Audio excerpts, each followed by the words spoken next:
Hello friends, this is SP Singh and welcome to SP sir classes. प्यारे दोस्तों, आज की इस क्लास में हम बात करेंगे डीएलएड यानी कि बीटीसी में एग्जाम की कॉपी कैसे लिखी जाती है। इसको हम लोग बहुत ही सरल तरीके से, आसान भाषा में, सिंपल वे में समझ लेंगे। और आप लोग पढ़ते बहुत हैं, बहुत मेहनत करते हैं, लेकिन कई बार मार्क्स अच्छे नहीं आते क्योंकि आपको सही कॉपी लिखने का तरीका नहीं पता। देखिए, हमारा जो दूसरा चैनल है जिस पे हमने विद्यार्थियों को बताया, जो बीएड के विद्यार्थी हैं उनको हमने बताया कि किस तरीके से आपको कॉपी लिखनी है, तो उसको बहुत सारे विद्यार्थियों ने प्यार दिया और बहुत लोगों ने पसंद किया। जैसे ये हमने बताया कि बीएड की कॉपी कैसे लिखी जाती है। इस पे देखिए 9.5 लाख व्यूज़ हैं, यानी कि 9.5 लाख 1 मिलियन इस पे होने वाला है। ये हमने 2 साल पहले बीएड के विद्यार्थियों को तरीका बताया था कि कॉपी लिखने का सही तरीका क्या होता है।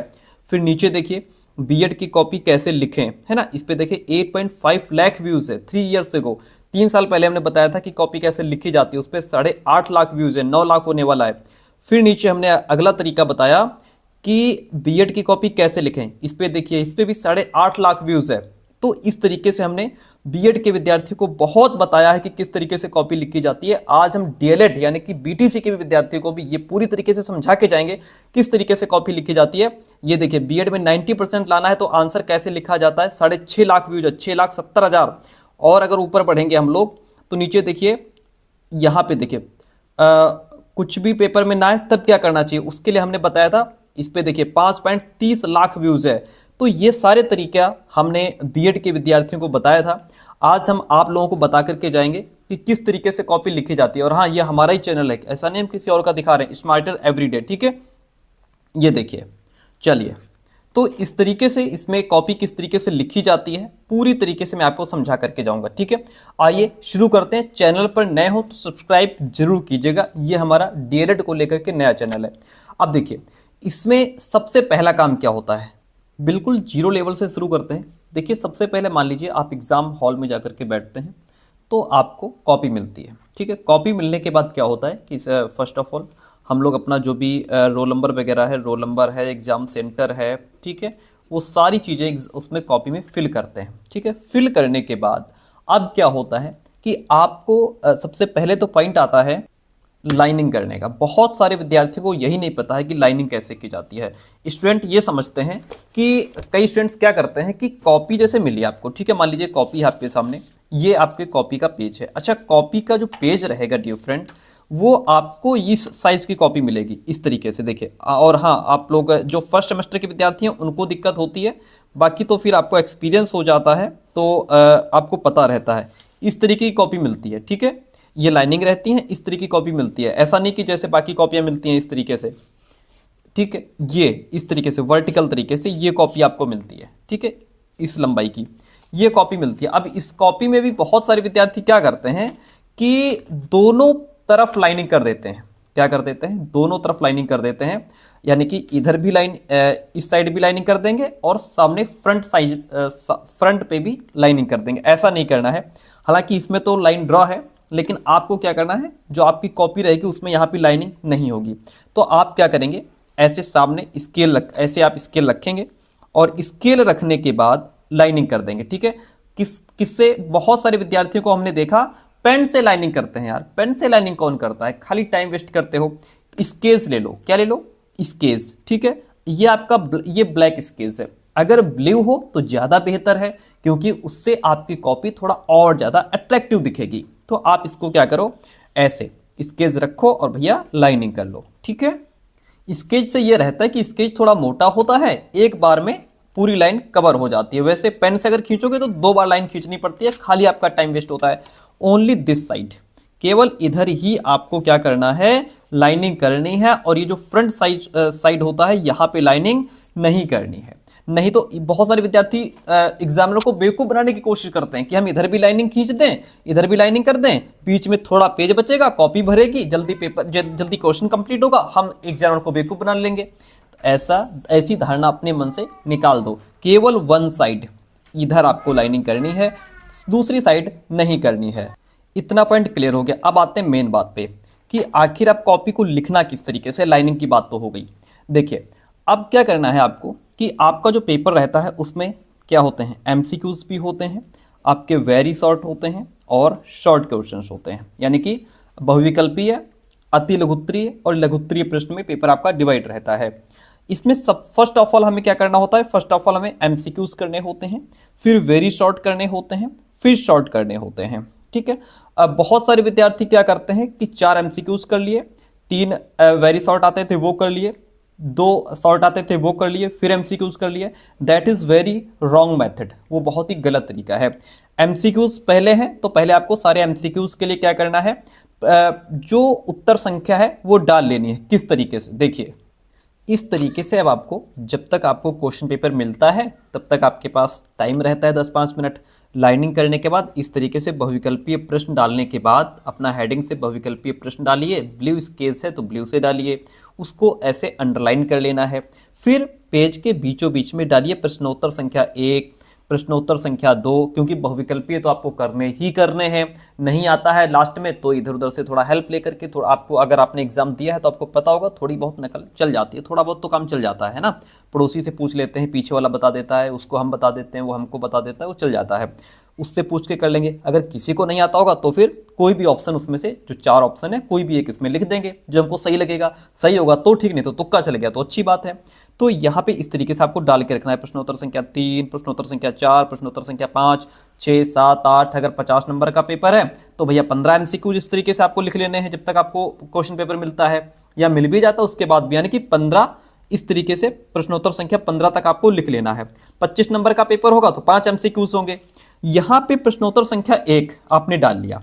अब सर इतनी सारी लाइनें आपने क्यों छोड़ दी? इतनी सारी लाइनें इसलिए छोड़ दी कि यहां पे हम लिखेंगे आंसर। यहां पे क्या लिखेंगे? आंसर लिखेंगे। ठीक है, मान लीजिए यहां पे कोई भी आंसर है तो ये हमने लिखे हैं प्रश्न के आंसर। मान लीजिए पहला प्रश्न है, पहले प्रश्न का आंसर हो गया कोठारी आयोग। जैसे अगर पूछे कि किसी राष्ट्रीय शिक्षा आयोग भी कहा जाता है, कोठारी आयोग को कहा जाता है, तो हमने यहाँ पे 1 लाइन छोड़ के आंसर लिख दिया। फिर नीचे हमने 2 लाइन का गैप दे दिया। 2 लाइन का गैप इसलिए दिया क्योंकि जब हम ऐसे लिखेंगे तो पता चलेगा कि हाँ भैया इस प्रश्न का आंसर ये है। फिर थोड़ा गैप रहेगा तो थोड़ा अट्रैक्टिव दिखेगा, आकर्षक दिखेगा, बढ़िया दिखेगा, इसलिए हमने ऐसा किया। ठीक है, बीच में तो अब जैसे वहां पे लाइनें कितनी छोड़नी है आपको? 1, 2, 3, 4 लाइनें गिन लो। 4 लाइन छोड़ छोड़ के प्रश्नोत्तर संख्या डालते चले जाओ। अब जैसे पहले का आंसर आपको आता है, खटाक से लिख दो। दूसरे का नहीं आता है तो नहीं आता है भैया तो क्या करेंगे, तो हम छोड़ देंगे। तीसरे का आता है लिख देंगे, चौथे का नहीं आता है छोड़ देंगे, लास्ट में कर लेंगे। लास्ट में अगर याद आ गया तो ठीक है, नहीं तो पड़ोसी से हेल्प मिल गई तो ठीक है, नहीं आता है तो कोई भी ऑप्शन इसमें लिख करके और प्रश्न को हम आगे बढ़ जाएंगे। तो ये हो गई बहुविकल्पीय की बात। जो एमसीक्यूज हैं उसमें इस तरीके से आपको ये 15 क्वेश्चन तक, 50 नंबर का पेपर है तो 15 क्वेश्चन तक ऐसे डाल करके रखना है। ठीक है, और अगर 25 नंबर का पेपर है तो 5 एमसीक्यूज तक ऐसे एक ही पेज में आपका आ जाएगा, ऐसे डाल करके आपको रखना है। एमसीक्यूज की बात हो गई, अब आगे बढ़ते हैं। तो प्यारे दोस्तों, अब आप देख रहे हैं सामने अति लघुत्तरीय प्रश्न यहाँ से शुरू हो रहे हैं। ठीक है, तो हमने क्या किया है कि जैसे ये वाली लाइन तो हमारी ऑलरेडी हमने खींची ली थी पहले ही। ये लाइन हमने अति लघुत्तरीय प्रश्न डाल करके नीचे उसके लाइन खींच दी ताकि पता लगे कि यहाँ से हमारे अब अति लघुत्तरीय प्रश्न शुरू हो रहे हैं, वेरी शॉर्ट क्वेश्चन। ठीक है, अब जैसे सब में क्या होगा कि वेरी शॉर्ट में क्या होगा, प्रश्नोत्तर संख्या 16 से शुरू हो गए। अगर हमारा 50 नंबर का क्वेश्चन है, पेपर है, तो प्रश्नोत्तर संख्या हमने 16 डाली। और ये क्या है, ये वेरी शॉर्ट क्वेश्चन है, अति लघुत्तरी है। तो आपको पता है कि अति लघुत्तरी जो प्रश्न रहता है उसका आंसर हमें 30 शब्दों में देना होता है।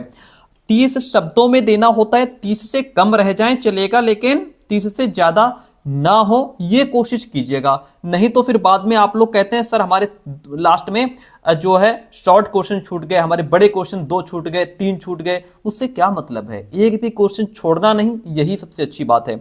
यहां पे इस तरीके से जितनी जरूरत है, जितने शब्दों में हमारी बात पूरी हो रही है, सिर्फ उतना ही आपको आंसर देना है। ऐसा नहीं कि बड़ा क्वेश्चन लिख दोगे तो आपको 2 के 5 नंबर एग्जामिनर दे देगा, नहीं, आपको इस तरीके से लिखना है। अच्छा, एक चीज पॉइंट कर रहे हो, देख रहे हो, प्रश्नोत्तर संख्या 16, फिर हमने एक लाइन छोड़ दी, फिर आंसर लिखा, फिर 2 लाइनें छोड़ दी, और उसके बाद फिर प्रश्नोत्तर संख्या हमको 16 के बाद 17, 18, 19 3 प्रश्नों का आंसर हमें नहीं आता है तो हमने उनको छोड़ दिया। जो हमें बहुत अच्छी तरीके से आता है, जो हमने बिल्कुल सटीक हमने याद किया हुआ है, वो हम पहले करेंगे, क्योंकि एग्जामिनर ये जो बहुविकल्पी और जो वेरी शॉर्ट होते हैं इन पे एग्जामिनर बहुत फोकस करता है। लास्ट के जो लॉन्ग क्वेश्चन रहते हैं हमारे, जो शॉर्ट क्वेश्चन रहते हैं लघुत्तरीय, उन पे फिर यहीं से उसको पता लग जाता है कि बच्चा पढ़ने में कैसा है। अगर आपके बहुविकल्पीय ठीक निकल गए, अतिलघुत्तरीय आपके अच्छे निकल गए, तो फिर वो फटाफट से टिक मारता हुआ चला जाता है, नंबर देता हुआ, उसको पता है बच्चा अच्छा है। यदि ये सारे गलत हो गए तो फिर उसको बहुत ध्यान देना पड़ता है लास्ट में। इसलिए ध्यान रखिएगा कि ये वाले क्वेश्चंस जो पहले आ रहे हैं पहले वो करो, ताकि एग्जामिनर ये समझ जाए कि बच्चा बढ़िया है। दूसरी बात, एक चीज देख रहे हो, राइटिंग। राइटिंग पे बहुत फोकस करना, क्योंकि आपकी जो राइटिंग है ना प्यारे दोस्तों, आपकी जो राइटिंग है ये एग्जामिनर के सामने आपका चेहरा होती है, आपका फेस होता है। जिस तरीके से हम अपने आप को दूसरों को अच्छा दिखाने के लिए अपने चेहरे को खूब क्रीम पाउडर लगा करके पोत करके चमकाते हैं ना, ताकि दूसरे के सामने हमारा इंप्रेशन अच्छा पड़े, उसी तरीके से यहाँ पे अपनी कॉपी पे मेहनत कीजिए, बढ़िया से उसमें राइटिंग लिखिए, ताकि अंडरलाइन कीजिए चीजों को, ताकि एग्जामिनर के सामने आपकी कॉपी, आपका चेहरा बन करके जाए, एग्जामिनर को लगे कि बच्चा बढ़िया है। ठीक है, अब जैसे दूसरा प्रश्न हमने लिखा, 2 लाइनें यहां पे छोड़ दी। प्रश्नोत्तर संख्या 17, 18, 19 हमको 16 के बाद आता नहीं है, तो हम पहले 20 लिखेंगे क्योंकि ये हमको अच्छी तरीके से आता है। पूछ रहा था कि पी मोस्ट कार्यक्रम का पूरा नाम क्या है, तो मोस्टली बच्चे क्या करेंगे, इसको हिंदी जो है ब्लू पेन से ही लिखेंगे। पी मोस्ट कार्यक्रम का पूरा नाम ये है, पर इसको ब्लैक से करो जैसे हमने किया है। पी मोस्ट कार्यक्रम का पूरा नाम ये है, और आंसर हमारा पूरा हो गया। ठीक है, ध्यान रहे 30 शब्दों में ही। अच्छा, कुछ ऐसे बहुविकल्पी होंगे एक ही लाइन में आंसर यहां से लेके यहां तक पूरा हो जाएगा, कोई जरूरत थोड़ा ही हमको कि 30 शब्द पूरे ही हो जाएं, डजंट मैटर, हमारी बात पूरी हो रही है, कहानी खत्म, 30 से कम रहे, ज्यादा ना हो। इतनी बात क्लियर हो गई। अब जैसे 16 के बस 20 आ गया हमको, ठीक है, अब मान लीजिए हमको 30 तक होंगे इसमें, मान लीजिए 27 बढ़िया से आता है तो हम पहले 27 को हल कर लेंगे, 30 आता है हम पहले 30 को हल कर लेंगे। अब ये नहीं करेंगे कि अब नेक्स्ट पेज पे पहले हम लघुत्तरीय डालें वो करें, फिर बाद में बचे हुए अतिलघुत्तरीय बाद में कर देंगे, ऐसा मत करना। अब जो इसमें नहीं आते हैं वो आगे हल कर दो, उसके बाद ही लघुत्तरीय प्रश्न डालो। ठीक है, अब लघुत्तरीय प्रश्न मैं आपको बता देता हूं। अब देखिए यहां से हमारे लघुत्तरीय प्रश्न शुरू होते हैं। आपने देखा कि लघुत्तरीय प्रश्न लिखने के बाद नीचे हम अंडरलाइन कर देंगे ताकि पता चले यहां से लघुत्तरीय प्रश्न शुरू हो रहे हैं, यानी कि एग्जामिनर को पता लगना चाहिए कि यहां से 2 नंबर वाले क्वेश्चन शुरू हैं। लघुत्तरीय प्रश्न डालने से पहले जैसा कि मैंने कहा कि जो प्रश्न पहले आए वो हल करना है, हल तो करना है, लेकिन इससे पहले आप लघुत्तरीय प्रश्न से पहले अति लघुत्तरीय सारे हल हो जाने चाहिए। ठीक है, जो आते थे उनको पहले कर लेना, जो नहीं आए उसको बाद में कर लेना। उसके बाद वो 15 प्रश्न वो प्रश्न पूरे होने के बाद ही 15 प्रश्न अति लघुत्तरीय के, उसके बाद ही लघुत्तरीय प्रश्न डालिएगा। ठीक है, यहां से लघुत्तरीय खिचड़ी मत पकाना। लघुत्तरीय प्रश्न डालने के बाद आप देखिए जैसे प्रश्नोत्तर संख्या 31 आती है पहले, अगर आपको 31 नहीं आता है, 33 पहले आता है तो पहले 33 कर लो, 35 पहले आता है तो पहले 35 कर लो। प्रश्नोत्तर संख्या 31 डालेंगे, 31 डालने के बाद अब जैसे ये प्रश्न है हमारा इतना है, ठीक है, अब ये 2 नंबर में प्रश्न हमारा 50 शब्दों से शायद ज्यादा ही हो गया है। ठीक है, आपको 50 शब्दों में आंसर देना है सारे प्रश्न। कोई प्रश्न 50 नंबर का 50 शब्दों में ना जाकर के 45 में खत्म हो जाएगा, कोई 40 में खत्म हो जाएगा, कोई 50 की जगह 60-70 में चला जाएगा, यानी कि जितने में हमारी बात पूरी हो रही है उतने में हमें आंसर देना है। और यहां पे देखिए ये प्रश्न आपको लग रहा होगा सर बड़ा है, लेकिन ये पूछ रहा था कि एनसीईआरटी का मुख्य कार्य क्या है। तो पहले हमने थोड़ी सी जानकारी एनसीईआरटी के बारे में दी, फिर उसके मुख्य कार्य 3 लिख दिए। चाहते तो हम इसको 5 करते, लेकिन फिर क्वेश्चन बड़ा हो रहा था, हमारे दूसरे प्रश्न छूट जाते, इसलिए हमने इस तरीके से इसको लिख दिया। अब उसके बाद नीचे आप डालेंगे प्रश्नोत्तर संख्या 32 आती तो डाल दो, नहीं आती 33 डाल दो, फिर जो नहीं आता उसको लास्ट में कर देना। तो ये होती है सबसे बड़ी चीज, इस तरीके से लिखना चाहिए आपको कॉपी। और कुछ पॉइंट बताता हूं, मैंने आपको क्या समझाया, एक लाइन में हम उसको रिपीट करते हैं। एक तो 1 साइड लाइन हमने आपको बताई कि जो लाइनिंग आपको करनी है एक ही साइड करनी है, दूसरी साइड लाइन नहीं ड्रॉ करनी है। और जो लाइन आप ड्रॉ करें वो स्केच से ही करें, और सिर्फ एक बार लाइन ड्रॉ करें। बढ़िया से नहीं हुई तो डबल कर लो, नहीं तो एक ही बार लाइन ड्रॉ करें। ठीक है, और दूसरी बात है यूज ओनली ब्लू और ब्लैक स्केच का ही यूज करें, रेड ग्रीन का किसी भी कंडीशन में ना तो पेन का ना स्केच का यूज करना है आपको। ठीक है, ब्लू का करेंगे बढ़िया लगेगा, अच्छा लगेगा। राइटिंग क्वालिटी पर बहुत फोकस करना है, क्योंकि जब राइटिंग अच्छी होती है तो एग्जामिनर वैसे भी पढ़ता नहीं है। तो लगता है कि आप बढ़िया बच्चे ने कॉपी लिखी है, बढ़िया डेकोरेट करके कॉपी लिखो। राइटिंग क्वालिटी, दूसरी बात है कुछ बच्चे क्या करते हैं बड़ा दूर दूर लिख देते हैं कि मतलब जो है दूर दूर लिख दें, जल्दी 3-4 लाइनें पूरी हो जाएंगी, एग्जाम में बेवकूफ बन जाएगा। नो, नहीं, नेवर, कभी नहीं। अपना keep distance between the words, शब्दों के बीच में बिल्कुल सही दूरी बना करके रखें। राइटिंग आपकी अच्छी होनी चाहिए। जैसे मैंने लिखा, यहाँ पे आपको नहीं लग रहा होगा कि किसी शब्द के बीच में जो है ज़्यादा दूरी है, कहीं पे कम है, कहीं पे ज़्यादा है, ऊपर नीचे नहीं है ना। राइटिंग लगभग ठीक ठाक है। तो इस तरीके से आपको लिखना है। Complete the question section wise, हालांकि सेक्शन नहीं होता है, एमसीक्यूज होते हैं, वेरी शॉर्ट होते हैं, फिर शॉर्ट होते हैं। उसी के हिसाब से जब एमसीक्यूज पूरे हो जाए फिर वेरी शॉर्ट शुरू करो, जब वेरी शॉर्ट सारे पूरे हो जाए फिर आपको शॉर्ट शुरू करना है। Don't leave any question at any rate, किसी भी हालत में, किसी भी कंडीशन में एक भी प्रश्न छोड़ना नहीं है। 2 नंबर का प्रश्न है, कुछ नहीं आता, कुछ नहीं आता, जो मन में आए वो 3-4 लाइन में लिख दो, नहीं कुछ आधा 1 नंबर दे के ही जाएगा। ठीक है, तो इस तरीके से आपको कॉपी लिखनी है। किसी भी कंडीशन में रेड और ग्रीन स्केच या पेन का यूज नहीं करना है। ये मत करना कि 5 एमसीक्यूज लिख दिए, 8 वेरी शॉर्ट आते थे वो लिख दिए, फिर 6 शॉर्ट कर दिए, फिर एमसीक्यूज कर दिए, फिर वेरी शॉर्ट, फिर शॉर्ट। किसी भी कंडीशन में ये काम नहीं करना है। तो इस तरीके से अगर आप कॉपी लिखेंगे बहुत बेहतरीन मार्क्स गेन करेंगे। कैसी रही क्लास कमेंट करके जरूर बताइए अपने दोस्तों तक, कॉलेज ग्रुप में जहां जहां उसके शेयर करें, और फटाफट से चैनल को सब्सक्राइब कर ले। आगे आपका जो भी कमेंट हो, आपके कमेंट का दिल से स्वागत है। जो भी आपकी राय हो कमेंट बॉक्स में जरूर दीजिएगा। Thank you so much.